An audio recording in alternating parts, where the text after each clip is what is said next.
দুর্ভাগ্যবশত এই সিংহটার চিকিৎসা যদি না হয় তাহলেও মারা যেতে পারে। আর এটা হলো হাজারটা প্রাণীর মধ্যে প্রথম যাকে আমরা এই ভিডিওতে বাঁচাতে চলেছি। দেখা যাক কিভাবে। আমরা হেলিকপ্টার থেকে স্নাইপার দিয়ে জিরাফদের ভ্যাকসিনেট করব। আমরা সব জিরাফদের ভ্যাকসিনেট করে তবেই এখান থেকে যাব। আমরা সিংহদের উদ্ধার করব একটা জু থেকে যেটা প্রায় ধ্বংস হয়ে গেছে। একে অপরের সাথে যুদ্ধ করে মারা যাবার আগেই রাইনোদের আলাদা করব, যেটা এই রাইনোর আয়ু অনেক বছর বাড়িয়ে দেবে। এবং এরকমই আরো অনেক অবিশ্বাস্য রেস্কিউ যার শুরু হচ্ছে একটা সার্জারি দিয়ে যাই সিংহটার জীবন বাঁচাবে। এ হলো ডক্টর অ্যালেক্স। আমরা এখন কি করতে চলেছি? এই সিংহের টুথ ইনফেকশন আছে যেটা ওর জন্য খুব ক্ষতিকারক, তাই জন্য ওর টুথ ক্যানেল করতে হবে ওর প্রাণ বাঁচানোর জন্য। এই সার্জারিতে দাঁতের ইনফেকশন সারিয়ে ওর জীবন বাঁচানোর চেষ্টা করা হবে। ওর ঠোঁটটা একটু ধরবে তুমি এইভাবে। ও মাই গড, দেখো ওর দাঁতের তো খুবই খারাপ অবস্থা। আর যদি এই ইনফেকশনের চিকিৎসা না করা হয় তাহলে আস্তে আস্তে এই ইনফেকশন ওর হার্টের ক্ষতি করে একদম দেবে। ঠিক। আচ্ছা, ও যদি জেগে যায় তাহলে কি হবে? ও আমার আঙুল কামড়ে দিতে পারে। ও, আর আমার আঙুলটাও। হ্যাঁ, হয়ে গেছে, ও একদম ঠিক আছে। চলো ওকে মুক্ত করো। এখন সিংহটা সুস্থ আর স্বাভাবিক। এখনো এরকম 999টা প্রাণীর জীবন বাঁচানো বাকি। আমাদের পরের মিশন হলো কিছু রাইনোর জীবন বাঁচানো। এই বিশাল জায়গায় আমরা ওদেরকে খুঁজে বার করে ট্র্যাঙ্কুলাইজ করব আর ওদের স্থানান্তর করব। আমরা এখন রাইনোদের খুঁজে বেড়াচ্ছি। ওদিকে চ্যান্ডলার রয়েছে আকাশে। আমি হেলিকপ্টারে করে চারিদিকে ঘুরে বেড়াচ্ছি। যদি কোনো রাইনো দেখতে পাই তাহলে আমরা তাকে রেস্কিউ করব। এখানে শক্তিশালী রাইনোরা দুর্বল রাইনোদের তাড়িয়ে দেয়, কিন্তু যেহেতু এই এলাকার চারপাশটা বেড়া দিয়ে ঘেরা আছে তাই দুর্বল রাইনোরা এখান থেকে কোথাও যেতে পারে না, আর তার ফলে ওদেরকে মেরে ফেলা হয়। হ্যাঁ, একদমই তাই। তাই প্রথমে আমরা ওদেরকে ঘুম পাড়াবো আর তারপর ওদেরকে এমন একটা জায়গায় নিয়ে যাব যেটা ওদের নিজস্ব জায়গা হবে, যেখানে ওরা বেঁচে থাকার জন্য পর্যাপ্ত খাবার আর জল পাবে। তার ফলে ওরা শক্তিশালী হবে। চলো আমরা কি ওখানে রেস্কিউ করি? ঠিক আছে, ও রাইনো দেখতে পেয়েছে। চলো চলো চলো। তো আমার কাছে ট্র্যাঙ্কুলাইজার গান আছে। আমি এটা মেরে ওকে ঘুম পাড়িয়ে দেবো যাতে আমরা ওকে সুরক্ষিতভাবে ধরতে পারি। আমরা পেরেছি। চ্যান্ডলার রাইনোকে হিট করেছে। চলো চলো। একটা রাইনো ঘুমিয়ে পড়েছে, পরেরটা দেখি। Chandler, good shot. প্রথমেই আমরা ওর অ্যান্টি পোচিং কলারটা খুলে নেব, আর সেটা এইভাবে হবে। এই কলারটা রাইনোর স্পিড ট্র্যাক করে, আর এর ফলে ও স্থানীয় জায়গাতেই থেকে যায়। যদি হঠাৎ রাইনো খোলামেলা জায়গায় দৌড়তে শুরু করে যখন চারপাশে কোনো প্রাণী নেই, তখন আমরা জানি শিকারীরা ওকে মারার চেষ্টা করতে পারে। আমরা চেষ্টা করব যাতে এই রাইনোদের আয়ু অনেকটাই বেড়ে যায়, কারণ ওদের সংখ্যা খুব একটা বেশি নয় পৃথিবীতে। হ্যাঁ, তোমাকে অনেক ধন্যবাদ, এটাই আমার বলার ছিল। তাহলে এটা হলো একটা মাইক্রোচিপ যেটা আমরা ওর শিংয়ের ভেতরে ঢুকিয়ে দেব, তারপর সেটা আঠা দিয়ে আটকে দেব। এবার যদি কোনো শিকারী ওকে বেআইনি ভাবে মারার চেষ্টা করে তাহলে কালোবাজারে ওর শিং বিক্রি করার সময় আমরা ট্রেস করে ওদেরকে ধরতেও পারবো। এবার এই রাইনোকে এমন একটা জায়গায় নিয়ে যাওয়া যাক যেখানে বড় রাইনো একে মারতে পারবে না। আমি জানি এটা দেখে বড় অদ্ভুত লাগছে, কিন্তু এটা এই রাইনোর আয়ু অনেকটাই বাড়িয়ে দেবে। চলো ওকে ভেতরে ঢোকাও, এটা তোমার ভালোর জন্যই। ভিতরে ঢোকো। আমরা এমন একটা সুরক্ষিত জায়গায় এখন রয়েছি যেখানে এই রাইনোকে কেউ তাড়াবে না আর মেরেও দেবে না। ঠিক আছে, আমরা এখন থেকে ওকে হিপো বলে ডাকবো। হিপো? ও তো রাইনো। হ্যাঁ, কিন্তু ওর নাম হিপো। ওকে আমি ডাকবো হিপো দ্য রাইনো। ঠিক আছে। ঠিক আছে, হিপো দ্য রাইনো, তোমার জীবন ভালো কাটুক। আমাদের এখনো অনেক প্রাণীদের জীবন বাঁচাতে হবে। আর অন্যদিকে আমার বন্ধুরা যখন দুটো ছোট রাইনোর জীবন বাঁচালো, তখন এদিকে আমরা নজর দিলাম একটু লম্বা প্রাণীর দিকে, জিরাফস। নাও ভ্যাকসিন। আমরা ওদেরকে ভ্যাকসিন শুট করলাম। দারুণ। রাইনোদের ট্র্যাঙ্কুলাইজ একটু আলাদা ছিল, কারণ এই হাই পাওয়ার্ড এয়ার রাইফেলগুলো এই জিরাফের শরীরে একটা বড় সিরিঞ্জ ঢুকিয়ে দেয় যেটাতে রয়েছে জীবন বাঁচানোর ওষুধ। তোমাদের ভ্যাকসিন এনজয় করো, দিন তোমাদের ভালো কাটুক। ওরা পালাচ্ছে কেন? আমরা তো ওদের জীবন বাঁচাচ্ছি। এই গোটা ভিডিওতে আমরা হাজারেরও বেশি প্রাণীদের জীবন বাঁচাবো, কিন্তু আমার মনে হয় জিরাফদের এটা কেউ বলেনি, কারণ ওরা এটাকে আরো কঠিন করে তুলছিল। জিরাফ, আমি তোমাকে ভ্যাকসিনেট করার চেষ্টা করছি। এটা তোমার জন্য ভালো, সত্যি বলছি জিরাফ, ভ্যাকসিনটা নিয়ে নাও। আরে ও তো অনেকটা দূরে চলে গেল। মনে হচ্ছে আমাদের ট্যাকটিক্স এবার বদলাতে হবে।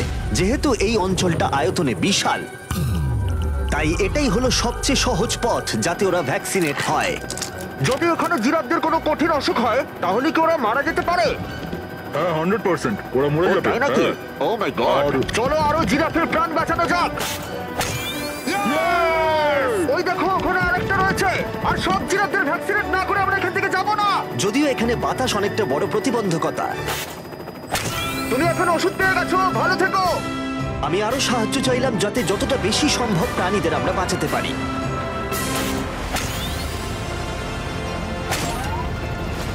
আমি 5টা জিরাফ দেখতে পাচ্ছি, ওদের ভ্যাকসিন হয়নি। আর 4টে জিরাফের ভ্যাকসিন বাকি। 3টে জিরাফের বাকি। ইয়ে! শেষের জন্য একদম সামনে আছে।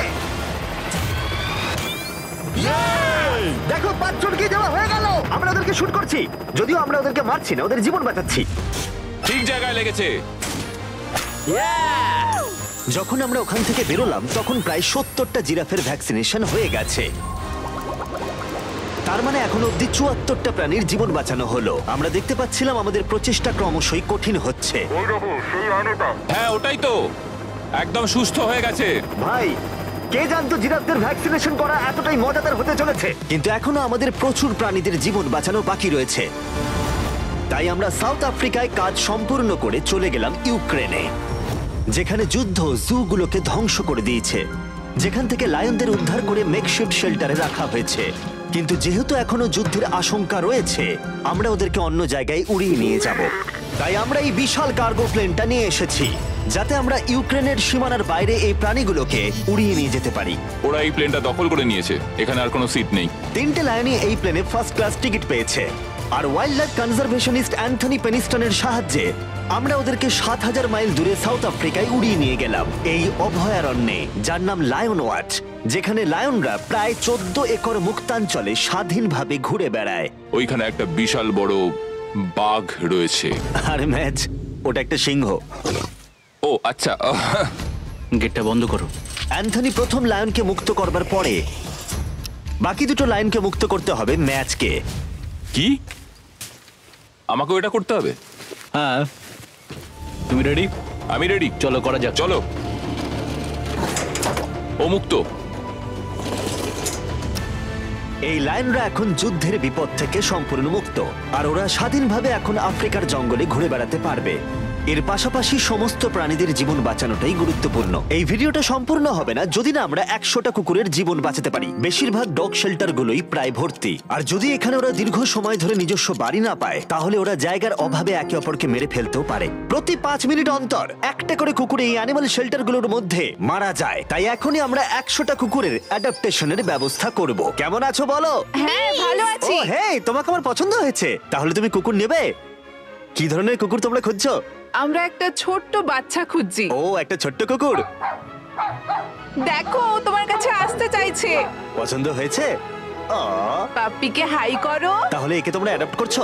হ্যাঁ। তুমি এই কুকুরটার সাথে রোজ খেলবে তো? হ্যাঁ। আর ওকে খুব ভালোবাসবে? কথা দাও। ঠিক আছে, একটা হলো, আরো 99টা বাকি রয়েছে। আসলে তোমরা হয়তো জানো না, কিন্তু একটা কুকুরের স্বাস্থ্যের যত্ন নেওয়াতে অনেকটাই টাকার প্রয়োজন পড়ে, আর দুর্ভাগ্যবশত কিছু মানুষ সেটা অ্যাফোর্ড করতে পারে না। ওকে ভালো লেগেছে। হাই।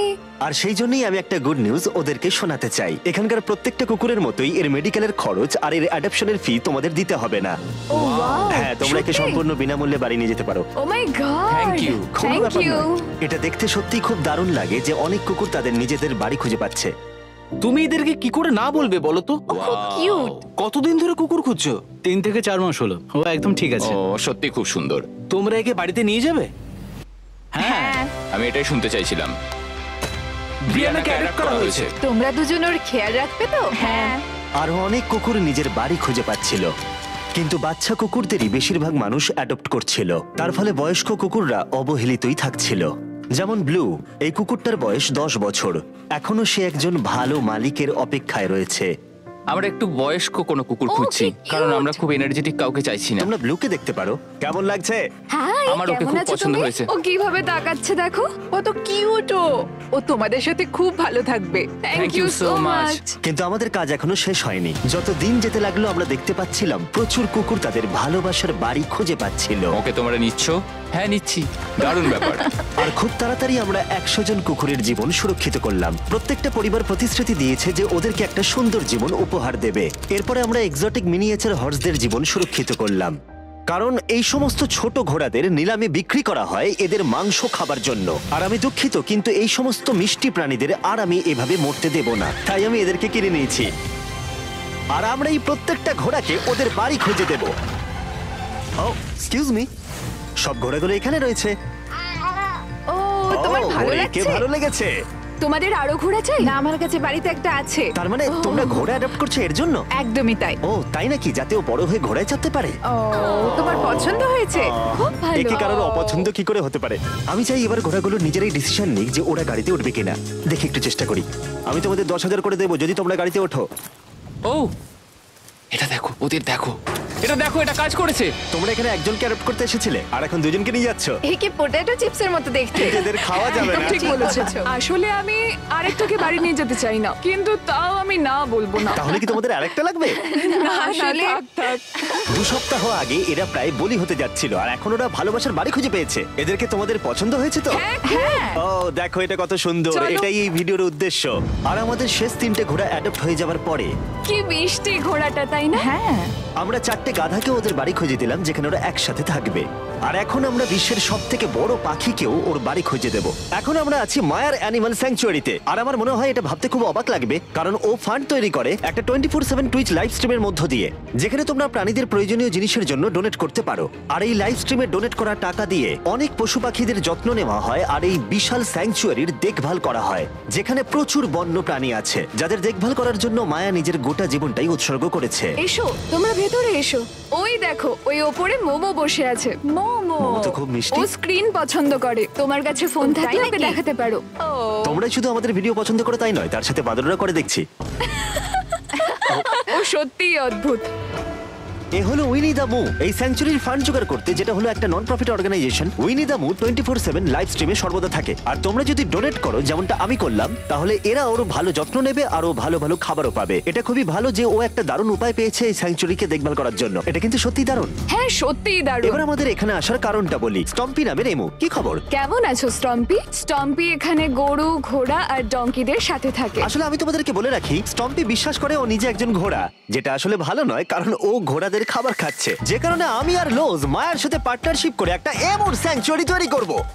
এটা এখনো তৈরি হয়নি, কিন্তু তৈরি হয়ে গেলে দারুণ লাগবে।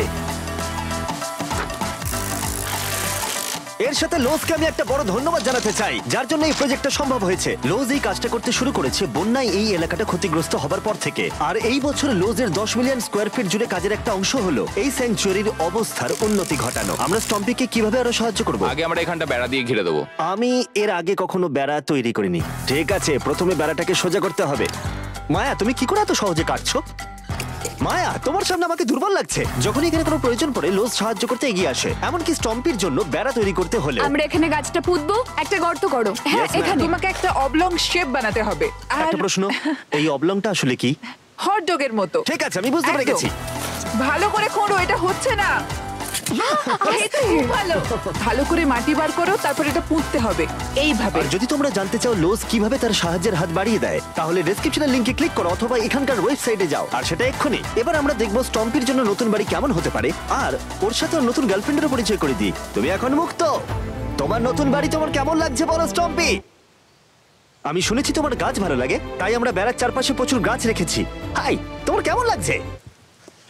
ও ঠিক আছে, তার মানে ভালো লেগেছে। আমরা তোমার জন্য এমন একটা বাড়ি তৈরি করেছি যেখানে ঘোড়ার বিপদ শুধু নেই তাই নয়, তোমার জন্য একজন বন্ধু আছে। এই জায়গায় অনায়াসে থাকতে পারবে 2টো এমো। ওর নাম দিতে পারি? হ্যাঁ। তুমি না এভাবে না, বললে ঠিক কেন? আছে, তুমি নাম দিতেই পারো। আমরা এই এমোর নাম দিতে পারি নোলানের মা। হ্যাঁ, সত্যি হ্যাঁ ঠিক আছে, ওকে বার করো। এই নামটা ওর ভালো লাগবে। এর মানেটা কি? হ্যাঁ, এটা মানে হলো নোলানের মা। হাই। হাই নোলানের মা। ঠিক আছে, ও এখন মুক্ত। Yay! Yes! কিন্তু শেষ করার আগে আমরা এখন রয়েছি উলফ স্যাংচুয়ারিতে, যেটা মায়া তৈরি করতে চায়। তোমার চোখের কাপড় খুলে ফেলো। আর উলফ স্যাংচুয়ারি গড়ে তুলতে আমরা এখন তোমাকে দিতে চাই $50,000 ডোনেশন, যাতে তোমাদের কাজটা আরো সহজ হয়। এই বছরের শুরুতে মায়ার অ্যানিমাল স্যাংচুয়ারি টেক্সাসের বন্যায় অনেকটাই ক্ষতিগ্রস্ত হয়েছিল, আর সত্যিই এটার পুনর্গঠনের দরকার ছিল। কিন্তু লোজকে ধন্যবাদ, মায়া এখন সহজেই তার উলফ স্যাংচুয়ারি গড়ে তুলতে পারবে। এটা সত্যিই দারুণ। Thank you so much. এরপরে আমরা দুজন সি লায়ন্সের জীবন বাঁচাবো, যার শুরু হবে রকিকে দিয়ে, দুর্ভাগ্যজনকভাবে যার মাথায় বুলেট লেগেছিল। এই ভিডিওটা অ্যানিম্যাল সেভিং নিয়ে, আর আমরা রকির সমস্ত খরচের দায়িত্ব নিচ্ছি। Thank you so much. Surgery হবার পর সুস্থ হতে ওর একটু সময় লেগেছিল। এদিকে গার্ট্রিউড, ও হ্যালো, আমাদের অন্য সি লায়ন, যে মুক্ত হবার অপেক্ষায় ছিল, যে এর আগে একটা নেটে আটকে পড়ে ভয়ঙ্করভাবে আহত হয়েছিল এবং মরতে বসেছিল। চলো গাট্রিউডকে মুক্ত করি। রেডি? রেডি, ঠিক আছে। 3, 2, 1, গো! ও, ওকে দেখো কত ও খুশি। কি আনন্দিত, দেখো একবার। ও সমুদ্রের আওয়াজ শুনতে পাচ্ছে। ওকে দেখো। দেখো, ও চলে যাচ্ছে। ও সমুদ্রের দিকে চলে যাচ্ছে। কিভাবে যাচ্ছে দেখো। দারুণ! তুমি মুক্ত। তুমি মুক্ত গাট্রিউড। ইয়ে, দারুণ! এখনো পর্যন্ত 800 প্রাণীদের জীবন বাঁচানো বাকি, তাই এবার আমাদের দ্রুত কাজ করতে হবে। এবার আমরা অ্যামাজন রেন ফরেস্টে কাজ করলাম, যেখানে আমরা মিঙ্গালজ অ্যান্ড স্যাংচুয়ারিতে 200 জনেরও বেশি প্রাণীকে আমরা বন্য জীবন ফিরিয়ে দিলাম। এখন আমাদের কাছে আছে একটা অ্যান্টিটার। সত্যি বলতে এখানে আমরা এরকম লুপ্তপ্রায় প্রাণীগুলোকে পাই। ও মাই গড, ও খুব ছোট্ট আর মিষ্টি, ওপরে ওঠে আস্তে আস্তে। বাই। এই প্রাণীরা ও উঠছে। হয়তো বেঁচেই থাকতো না যদি না আমাদের কাছে মিঙ্গার মতো পুনর্বাসনের জন্য স্যাংচুয়ারি থাকতো। তাহলে আমরা এখন এই টর্টয়েসটাকে ওর আসল জায়গায় ফিরিয়ে দিতে এসেছি। আর ওদেরকে মুক্ত করা হলো, কিন্তু আমাদের কাজ এখনো শেষ হয়নি, কারণ ইউএসএ তে ফিরে এসে আমরা আরো 100 জন প্রাণীর জীবন বাঁচালাম। যেমন এখানে রয়েছে wildlife critters circle of life, যেখানে 47 জন আহত এবং অসহায় প্রাণীদের চিকিৎসা করালাম, যার মধ্যে রয়েছে ব্ল্যাক উলফ, যার নাম হলো ড্রেকো। ওকে লুসিয়ানায় গুলি করা হয়েছিল। যখন ও এখানে এলো তখন দাঁড়াতেও পারছিল না, আর এখন ওকে এইভাবে দেখে আমি খুব খুশি। 20 জন শিয়ালকে হত্যা করা হতো আর তাদের পশম দিয়ে কোট বানানো হতো, কিন্তু তার পরিবর্তে আমরা ওদের প্রত্যেককে একটা নতুন জীবন উপহার দিলাম। তুমি এখানে খেলনা পাবে, খাবার পাবে এবং চাইলে ঘুরেও দেখতে পারো। এখানে রয়েছে এই বিশাল বার্ড স্যাংচুয়ারি। এখানে আমরা বাঁচালাম 70 জন দেশীয় পাখিকে, যেমন এই স্ক্রিচ আউল, যাকে একটা গাড়ি ধাক্কা মেরেছিল, যার আহত চোখের এখন চিকিৎসা হচ্ছে। আমরা চেষ্টা করেছি যে ও যেন একটা চোখে খুব ভালোভাবে দেখতে পায়। আর সৌভাগ্যবশত প্যাঁচারা শুধুমাত্র হ্যাঁ, একটা একদম। চোখ দিয়েও সার্ভাইভ করতে পারে। আমরা 42 জন আহত এবং অবহেলিত হোয়াইট টেল ডিয়ারেরও চিকিৎসা করালাম, চলো হরিণ। যার মধ্যে এই ডিয়ার সুস্থ হয়ে উঠে আবার হাঁটতে ও খাবার খেতে শুরু করলো। জর্জিয়াতে আমরা 85 জন প্রাণীর জীবন বাঁচালাম। এই মিসিসিপি কাইট পুনরায় উঠতে সক্ষম হলো। আর নিউ ইয়র্কের টার্টল রেস্কিউ করে আমরা আলাদা আলাদা 48 জন টার্টলকে বাঁচালাম, যার মধ্যে একে আমরা সুস্থ করে আগের স্বাভাবিক জীবনে ফিরিয়ে দিলাম, যেটা হলো skate park. Wildlife critter circle of লাইফে এই ক্যাঙ্গারু, যার নাম হলো বৌডি, সে তার মাকে হারিয়েছে, তাই তার কিছু জিনিস প্রয়োজন ছিল যা তার মায়ের অভাব মেটাতে পারে। এই বোতলটা এমন ভাবে বানানো হয়েছে যাতে ও মায়ের স্পর্শ অনুভব করতে পারে। আমরা পাউচগুলো এমন ভাবে বানাই যাতে ওরা সুরক্ষিত অনুভব করে, আর এইভাবেই দেখাশোনা করা হয়। এর পাশাপাশি ওয়ার্ডল অন ইনে একটা ডাক, যার নাম মার্জারি, সে তার ঠোঁট হারিয়েছিল একটা টার্টেলের আঘাতে। আর আমরা ওকে ডক্টর চেস্টারের কাছে নিয়ে গেলাম। সে চিকিৎসা না করলে ও কখনোই সুস্থ হতে পারতো না। এছাড়া আমরা অন্য 46 জন পাখিকেও সাহায্য করলাম। এই সমস্ত স্পেশালাইজড মেডিকেল ট্রিটমেন্টস আর রিহ্যাবিলিটেশন টেকনিকের জন্য ওকে দেখো। অনেক টাকার প্রয়োজন ছিল, তাই আমরা গোটা দেশ জুড়ে 4টে আলাদা অর্গানাইজেশনকে সাহায্য করলাম, যাদের সর্বমোট 212 জন প্রাণীর সাহায্যের জন্য অর্থের প্রয়োজন ছিল। এই সমস্ত অসাধারণ প্রাণীদের দিকে ফিরে তাকালে আমরা তোমাদের ধন্যবাদ জানাতে চাই, তোমাকে ভিউয়ারদের, আমাদের এরকম একটা সুযোগ করে দেবার জন্য। আমরা 1000 জন প্রাণীর জীবন বাঁচালাম, কিন্তু আমাদের কাজ এখনো শেষ হয়নি। যদি তোমরা চাও আমরা আরো 1000 জন প্রাণীর পাশে দাঁড়াই, তাহলে এই ওয়েবসাইট ভিজিট করো। চলো এই সমস্ত প্রাণীদের জীবন সুরক্ষিত এবং স্বাভাবিক রাখতে একসাথে কাজ করি।